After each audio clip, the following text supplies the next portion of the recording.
얘들아, 너희는 선생된 우리가 더 큰 심판을 받을 줄을 알고 선생이 많이 되지 말라. 우리가 다 실수가 많으니 만일 말에 실수가 없는 자라면 곧 온전한 사람이라. 능히 온 몸도 굴레 씌우리라.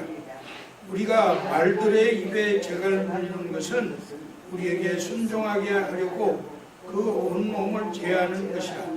또 배를 보라. 그렇게 크고 광풍에 밀려가는 것들을 지극히 작은 키로서 사공의 뜻대로 운행하나니 이와 같이 혀도 작은 지체로되 그 큰 것을 자랑하도다.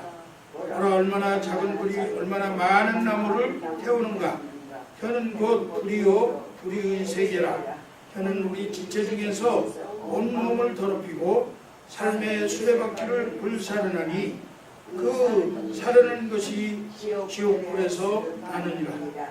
여러 종류의 짐승과 새와 벌레와 바다의 생물은 다 사람이 길들일 수 있고 길들여 왔거니와 혀는 능히 길들일 사람이 없나니 쉬지 아니하는 악이요 죽이는 독이 가득한 것이라. 이것으로 우리가 주 아버지를 찬송하고 또 이것으로 하나님의 형상대로 지음을 받은 사람을 저주하나니 한 입에서 찬송과 저주가 나오는도다. 내 형제들아, 이것이 마땅하지 아니하니라. 샘이 한 구멍으로 어찌 단물과 쓴물을 내겠느냐. 내 형제들아, 어찌 무화과 나무가 강남 열매를 포도나무가 무화과를 맺겠느냐. 이와 같이 짠물이 단물을 내지 못하느니라. 아멘. 여러분, 우리가 인생을 살면서 때로는 장애물을 만나게 되는데요, 커다란 돌과 같은 장애물을 우리가 만납니다. 그런데 그 돌을 만날 때 우리가 그 돌에 대한 그 생각을 어떻게 하느냐에 따라서 우리의 삶이 달라진다고 저는 생각합니다. 어떤 사람은 돌을 만나게 되면 그것을 거친 돌이다 그렇게 생각하고 그 거친 돌 앞에서 모든 자기의 삶을 포기하고 주저앉는 경우가 많이 있어요. 그러나 우리 그리스도인들은 하나님의 능력과 성령의 그 은혜로 붙들린 바 되어서 사는 사람들이기 때문에 그 돌을 만나게 되면 그 돌이 우리의 디딤돌이다 이렇게 생각하면 그 디딤돌을 통해서 다시 한번 삶을 새롭게 하고 도약하고 그리고 앞으로의 모든 그 일들을 하나님의 은혜 속에서 더 잘할 수 있는 그런 계기를 만들게 될 거라고 생각합니다. 여러분, 우리 삶에서 여러 가지 이런저런 어려운 일들을 많이 겪고 또 지금도 그런 생각 속에 있지만 하나님은 우리에게 결코 거친 돌을 주신 것이 아니라 디딤돌을 주셨다. 있습니까? 그런 믿음을 가지고 힘을 내시기 바랍니다. 건강도 마찬가지고 또 학업도 마찬가지고 또 가정 경제도 마찬가지고 여러 가지 어려운 일들이 우리에게 있지만 그때마다 하나님께서 내게 이러한 기회를 통해서 다시 한번 도약할 수 있는 그런 좋은 기회를 주셨다. 믿습니까?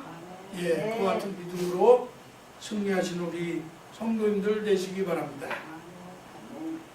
오늘 본문 말씀은 우리의 말과 언어 생활에 대한 말씀인데요.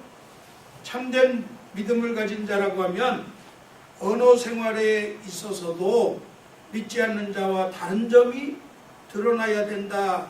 그렇게 말씀하고 있는 거예요. 야고보는 오늘 본문을 통해서 우리의 언어 생활이 참된 믿음을 어떻게 드러내는가 그거에 대해서 설명하고 있습니다. 왜 말조심을 해야 하는가? 그것을 깨닫도록 하고 있다는 말씀입니다. 오늘 본문을 살펴보겠습니다. 3장 1절 말씀에 내 형제들아 너희는 선생된 우리가 더 큰 심판을 받을 줄 알고 선생이 많이 되지 말라.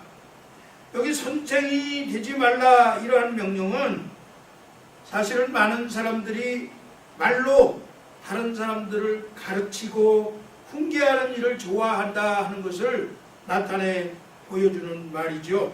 특별히 유대인들은 랍비에 대한 그 존경심이 굉장히 많았습니다. 그래서 랍비라고 하면 선생을 말하는데 이 선생들에 대해서 선망의 대상으로 삼았습니다. 심지어는 자기 부모와 또 랍비가 만일에 위험에 처했다 그렇게 됐을 때에 부모보다도 랍비를 먼저 그 위험에서 구해야 된다 그렇게 생각할 정도로 이 랍비에 대한 존중심이 컸다 하는 것입니다. 그렇기 때문에 많은 사람들이 이 랍비 선생이 되는 걸 좋아하게 된 것입니다. 교회 안에서도 저마다 선생이 되려고 했습니다. 서로 말하고 가르치려고만 하는 거예요. 고린도 교회의 예를 보면 고린도 교회가 예언과 방언하는 그런 사람들이 많이 생겨나게 됐는데 이러한 사람들이 질서 없이 서로 가르치려고만 하다 보니까 교회 안에 다툼이 일어나게 되었습니다. 그래서 그 성경에 나오는 교회들 가운데 고린도 교회가 가장 다툼이 많은 교회로 우리들이 이야기하고 있는 것입니다. 그런 사람들에게 야고보 선생은 너희들이 선생이 되려고 하지 마라. 그 이유가 무엇이에요? 선생은 더 많은 책임을 가지고 있기 때문에 그렇다는 겁니다. 교회 지도자들은 다른 사람의 영혼을 맡고 있는 책임이 막중합니다. 선생인 사람은 말을 많이 하기 때문에 그 말로 인해서 실수가 잦을 수 있고 또 그 말로 인해서 더욱 죄를 지을 수 있기 때문입니다. 그래서 히브리서 기자는 지도자들이 자신을 따르는 영혼들을 책임져야 할 것을 이렇게 말씀하고 있어요. 히브리서 13장 17절 말씀에 그들은 너희 영혼을 위하여 경성하기를 자신들이 청산할 자인 것 같이 하느니라. 자기들이 하나님 앞에서 회개하고 샘을 해야 된다고 하는 그런 마음으로 지도자로서는 그런 경성을 하고 있다.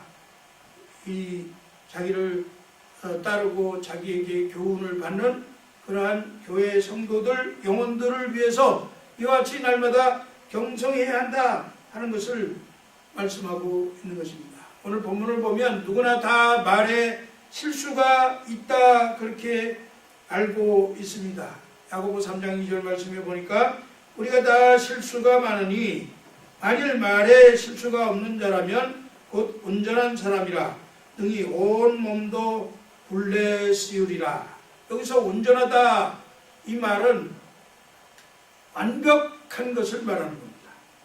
이 단어는 마태복음 5장 48절에서 하나님을 표현할 때 사용된 단어입니다.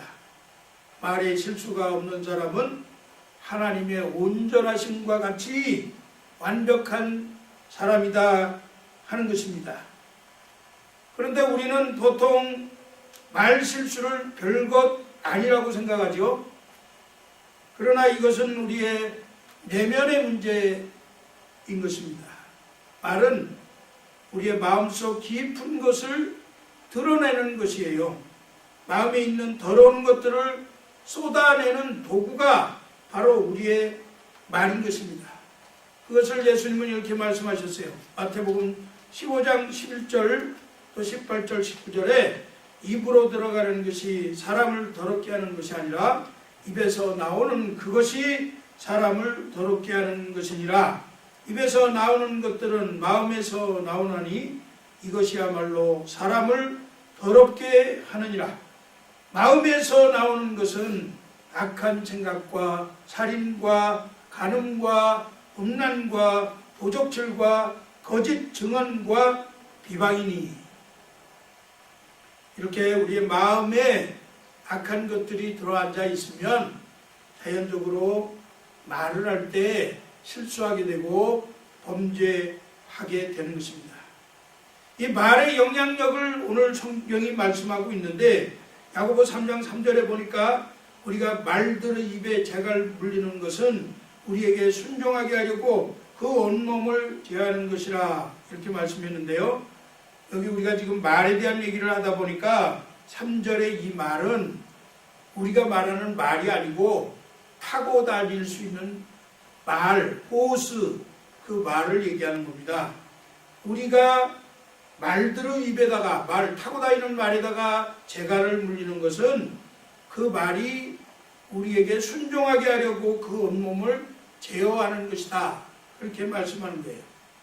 말 한마디가 2톤의 무게를 끌 수 있다고 합니다. 20명의 성인이 말 한마디하고 줄다리기 하는 것을 보았는데 20명의 성인이 이 말 한마디에 그냥 다 끌려가는 그런 모습을 본 적이 있습니다.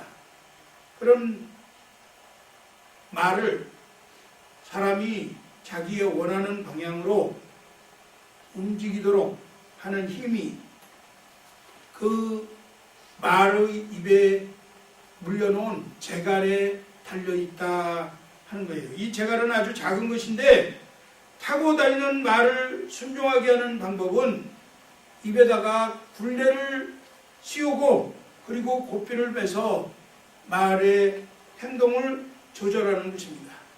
고삐를 잡고 이랴 하면서 잡아당기고 또 늦추어 주기도 하고 이렇게 하면 그 재갈 때문에 말이 따라오고 그 말을 탄 사람의 그 의도대로 방향을 가게 된다 하는 것입니다.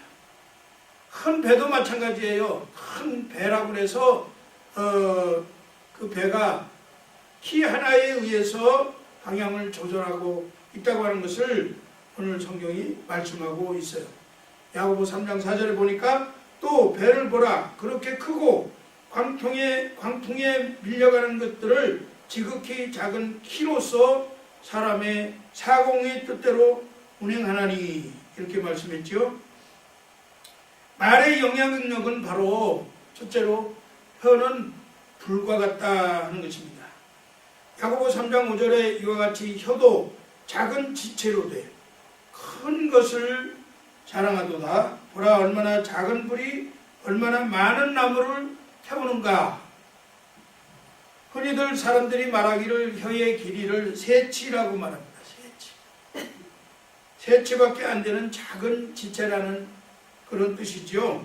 그런데 이 세치밖에 안 되는 혀가 지극히 큰 일들을 하는 것을 보게 됩니다. 혀는 말하는 기능이 있고 또 맛을 보는 기능이 있어요. 혀가 어눌해지면 말을 더듬게 되고 그리고 혀가 굳어지거나 혀가 잘리면 말을 못하게 되는 것입니다. 그런가 하면 혀로 쓴맛, 단맛, 짠맛, 신맛 모든 맛을 구분하게 되는데 이 맛을 구분하지 못하는 그런 미명이 사람들에게도 있다는 거예요. 생명이 있듯이 맛을 구분 못하는 그런 사람들이 있는데 이것은 바로 혀에 병이 있기 때문에 그렇다. 여러분 의사들 만나면 의사들이 제일 먼저 하는 일이 뭐예요? 입 벌려보라 그러고 입안에다가 이렇게 도구를 집어넣고 혀를 살펴보잖아요. 그게 바로 혀가 건강한 사람의 모습을 나타내 보여주기 때문에 질병 유무를 확인하기 위해서 혀를 먼저 본다 하는 것입니다. 혀가 건강해야 모든 몸이 건강하다 하는 것을 보여주는 거죠. 오늘 본문 3장 6절 말씀은 혀는 곧 불이요 불의의 세계라. 우리 지체 중에서 온 몸을 더럽히고 삶의 수레바퀴를 불사르나니 그 사는 것이 지옥불에서 나느니라. 이 불이라고 하는 것 얼마나 큰 파괴력을 가지고 있습니까? 혀가 곧 불과 같은 파괴력을 가지고 있다는 것입니다. 또한 이 불의의 세계라 하는 말은 악한 것들의 총집합체가 된다 하는 의미가 있는 겁니다. 조그만한 불씨 하나가 산을 태우고 공장을 태우고 또 모든 사람들을 그 재난을 겪도록 이렇게 하는 것처럼 실수한 말 한마디가 자신의 인격을 망치고 공동체를 망치게 된다는 것입니다. 혀를 제어하고 말을 삼가 조심하지 않으면 큰 불이 나서 자신의 생을 송두리째 불태우고 다른 사람도 다 타죽게 만드는 결과를 가져오게 된다 하는 것입니다.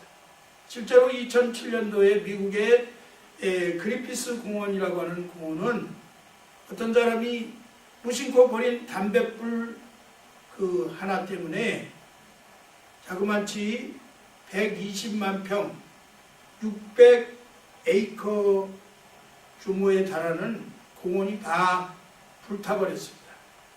이렇게 불은 큰 파괴력을 가지고 있는데 이처럼 우리의 혀가 이 불과 같다 그렇게 얘기합니다. 그래서 이 혀가 삶의 수레바퀴를 불사른다 그렇게 말했어요. 그것은 다시 말해서 우리 인생의 흐름, 우리 인생의 역사를 무너뜨린다.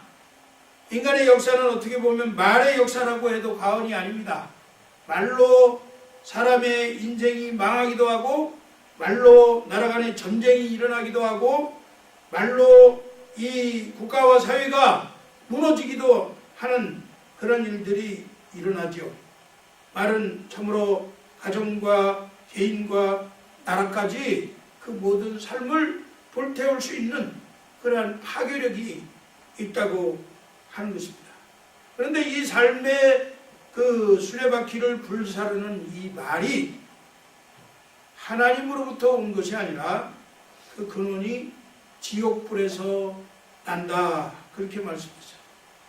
결국 우리의 삶을 불태우는 그러한 잘못된 말들은 다 마귀에게서 오는 말이라 하는 것입니다. 제임스 고든이라고 하는 사람은 가장 위대한 말은 하나님이다. 가장 심오한 말은 영혼이다. 가장 부드러운 말은 사람이다. 가장 어두운 말은 죄다. 가장 더러운 말은 위선이다. 이렇게 이야기했습니다. 유고라고 하는 나라의 어느 작은 마을에서 성당에서 신부가 미사를 드리고 있었는데 그 미사를 드릴 때 옆에서 수종을 들었던 한 아이가 있었어요. 그런데 그 아이가 그만 실수로 수종 들다가 포도주병을 떨어뜨렸습니다. 그래서 병이 깨지고 포도주가 다 쏟아졌죠. 그것을 보고 화가 난 신부가 그 아이의 뺨을 때리면서 다시는 이 제단 앞에 나오지 말라고 그렇게 내쫓았습니다. 그 일 이후로 훗날 이 아이가 자라서 유고의 대통령이 되었던 티토라고 하는 사람입니다. 이 티토 대통령은 대통령직을 수행하면서 그 뒤로 제단에 절대 가지 않았다고 합니다. 이 말 한마디가 얼마나 많은 그 아이에게 상처를 주었느냐 하는 거죠. 옛날 저도 기억이 납니다만 우리 어렸을 때 우리 어른들이 저희들을 보고 귀여워서 하시는 말씀인데 머리를 쓰다듬어 주면서 이렇게 얘기하는 걸 들었어요. 어휴, 이 빌어먹을 자식. 사실은 귀엽다고 해주는 말씀이지만 빌어먹을 자식이라고 그러면 그 아이는 평생 빌어먹게 된다는 거예요. 그렇게 생각 없이 말하는 것은 좋은 태도가 아니다. 우리가 어떻게 보면 나는 뭐 그냥 가볍게 아무런 생각 없이 상대방을 의식하지 않고 그저 편안한 마음으로 축복하는 마음으로 한 거야, 그렇게 변명할 수 있을는지 모르지만 그것은 결코 좋은 언사는 아니다 하는 것입니다. 두 번째, 말의 영향력을 살펴볼 때 혀가 두 가지 기능을 가지고 있다는 것을 생각하게 됩니다. 3장 8절에 보니까 혀는 능히 길들일 사람이 없나니 쉬지 아니하는 악이요 죽이는 독이 가득한 것이라. 앞에서 말씀드린 바처럼 혀는 건강을 확인할 수 있는 길이라고 그랬어요. 속병이 있으면 혀로 나타나는 겁니다. 마찬가지로 우리의 속에, 우리의 마음 가운데 병이 들어있다고 하면, 우리의 믿음이 병들고 우리의 영혼이 병들었다고 하면 이 우리의 혀를 통해서 나오는 말이 독이 밴 말이 나오게 되는 것입니다. 야고보서 3장 10절에서 11절 말씀에 한 입에서 찬송과 저주가 나오는도다. 내 형제들아, 이것이 마땅하지 아니하니라. 샘이 한 구멍으로 어찌 단물과 쓴물을 내겠느냐. 이것은 한 입으로 두말하지 말라고 하는 그런 말씀이죠. 축복하고 찬송하고 기도하는 것은 깨끗한 마음에서 나오는 것입니다. 그러나 저주하고 비난하고 헐뜯는 말은 속사람 더러운 마음에서 나오는 것입니다. 그런데도 천연덕스럽게 기도도 잘하고 찬송도 잘하고 아멘도 잘하면서 욕도 잘하고 비난도 잘하고 그렇게 한다면 그 사람의 인격과 신앙은 이중적이다, 참된 믿음이라 그렇게 볼 수가 없다는 말씀이죠. 우리의 말에는 반드시 심판과 책임이 따른다고 성경은 말씀합니다. 마태복음 12장 36절에 내가 너희에게 이르노니 사람이 무슨 무익한 말을 하든지 심판날에 이에 대하여 신문을 받으리니. 로버트 란치라는 사람은 우리가 날마다 뱉은 말들이 책으로 출판되지 않을지라도 말세에 하나님 앞에 섰을 때 내가 한 말들에 대해 책임을 지게 될 것이다, 그렇게 말했습니다. 혀는 자신을 망칠 수도 있고 흥하게 할 수도 있습니다. 가정이나 교회를 파괴할 수도 있고 또 세울 수도 있습니다. 전쟁을 일으킬 수도 있고 그리고 평화를 가져올 수도 있습니다. 혀로 신앙을 고백할 수도 있고 예수님을 부인할 수도 있는 거예요. 그렇기 때문에 말의 영향력은 참으로 크고 파괴적이고 그 혀를 길들일 사람이 없다 하는 사실입니다. 이제 말씀을 맺으려고 합니다. 사랑하는 성도 여러분, 이렇게 길들일 수 없는 혀, 그렇다고 해서 우리가 이 문제를 어떻게 해결해야 되겠어요? 뭐 성공하는 사람의 대화법이라든지 또는 뭐 마음으로 다가서는 대화법이라든지 이런 대화법들을 쓴 책들을 읽으면 해결이 될 것 같습니까? 물론 이런 책들을 좀 써서 언어 습관을 좀 고치고 그리고 좀 더 부드러운 언어를 하려고 노력을 하면 해결이 좀 되는 것 같이 보일 수 있겠지만 근본적인 해결은 할 수가 없는 것입니다. 아까 제가 말씀드린 것처럼 말의 본질은 마음의 문제라고 하는 사실이에요. 내면에 있는 이 암덩어리를 제거하지 않으면 아무리 약을 처방을 해도 그 병이 고쳐지지 않고 문제가 사라지지 않는 것입니다. 악한 것이 가득함으로 말로써 입 밖으로 흘러나오는 거예요. 말의 문제를 해결하는 유일한 방법은 새로운 마음으로 바뀌는 것인 줄로 믿습니다. 마음이 새롭게 변화되어지면 해결되어진다 하는 것이에요. 그럼 마음이 어떻게 새로운 마음으로 변화되어지겠습니까? 우리 힘으로 안 되고 능으로 안 되고 울어도 안 되고, 예, 에스겔서 36장 26절에 보니까 또 새 영을 너희에게 두고 새 마음을 너희에게 주되 너희 육신에서 굳은 마음을 제거하고 부드러운 마음을 줄 것이며, 이것은 하나님께서 우리에게 새 마음과 새 영을 주신다고 하는 약속입니다. 이것은 오직 예수 그리스도의 보혈로 가능한 줄로 믿습니다. 그렇기 때문에 우리 사랑하는 성도 여러분, 새 영을 얻을 수 있도록 주님께 날마다 저에게도 새 영을 부어 주십시오. 그래서 이 마음을 기경하여 주시고, 그리고 부드러운 마음, 온유한 마음, 겸손한 마음, 다른 사람을 칭찬하고 격려하는 마음, 이러한 마음으로 변화되어지도록 하나님 성령을 주십시오. 내가 그리스도 안에 들어갈 수 있도록 그렇게 좀 저를 붙들어 주십시오. 날마다 그리스도와 더불어서 동행하며 사는 그러한 삶이 되어지도록, 예수님을 날마다 닮아가도록 주님 좀 도와주십시오. 이렇게 기도해야 될 줄로 믿습니다.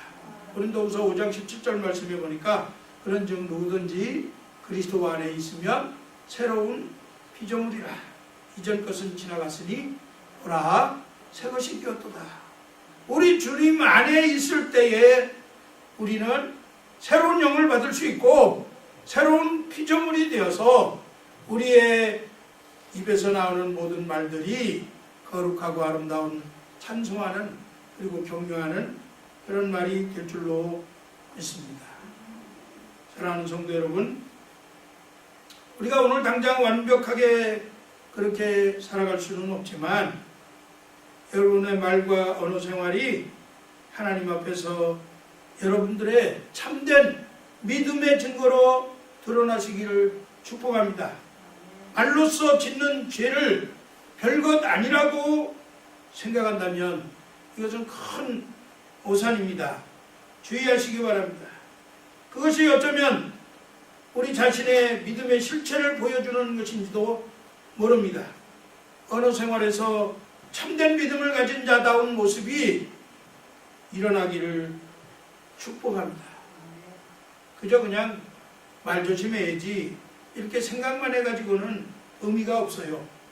온갖 더러운 것이 가득한 우리 마음을 청결하게 예수 그리스도의 보혈로 깨끗이 씻어서 우리가 예수 안에서 살면서 예수 그리스도를 통해서 새로운 마음을 얻어서 우리 삶의 수레바퀴를 정말 불사르는 이 혀를 제어하고 찬송하고 기도하고 축복하고 하나님께 영광을 돌려드리는 삶을 날마다 살아가시는 우리 그레이스 라이프 하나님교회 성도님들 되시기를 주의 이름으로 축복합니다. 예, 축복합니다.